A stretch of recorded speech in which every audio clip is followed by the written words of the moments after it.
भरी दोपहरी न जाऊंगी, डोला पिछवाड़े रख दो। भरी दोपहरी न जाऊंगी, डोला पिछवाड़े रख दो।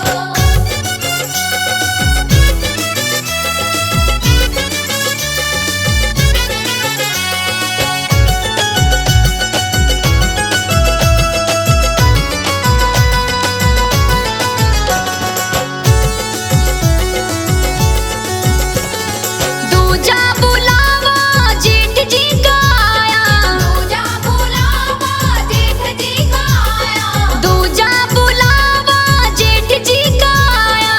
दूजा बुलावा जेठ जी का आया। मुच्छड़ के संग ना जाऊंगी, डोला बिछवाड़े रख दो। मच्छर के संग ना जाऊंगी, डोला पिछवाड़े रख दो। भरी दोपहरी न जाऊंगी, डोला पिछवाड़े रख दो।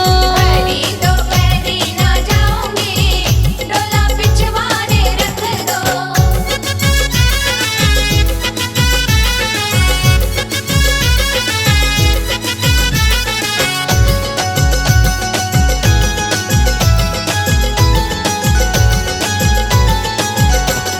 तीजा बुलावा नंदोई जी का आया, तीजा बुलावा नंदोई जी का आया, तीजा बुलावा नंदोई जी का आया।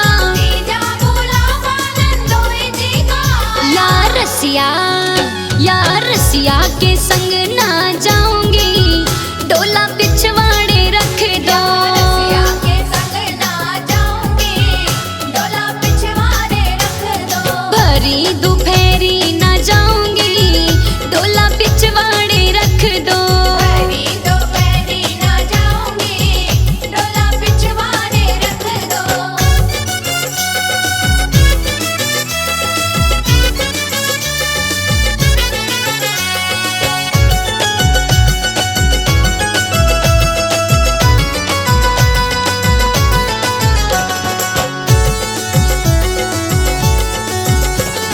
चौथा बुलावा देवर जी का आया, चौथा बुलावा देवर जी का आया, चौथा बुलावा देवर जी का आया। चौथा बुलावा देवर जी का आया। या बच्चे के संग ना जाऊंगी, डोला पिछवाड़े रख दो। बच्चे के संग ना जाऊंगी, डोला पिछवाड़े रख दो। भरी दोपहरी न जाऊंगी, डोला पिछवाड़े रख दो। भरी दोपहरी न जाऊंगी, डोला पिछवाड़े रख दो।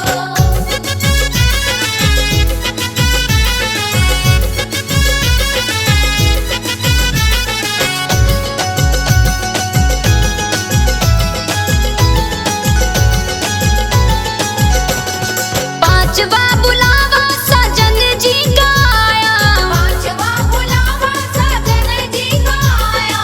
पांचवा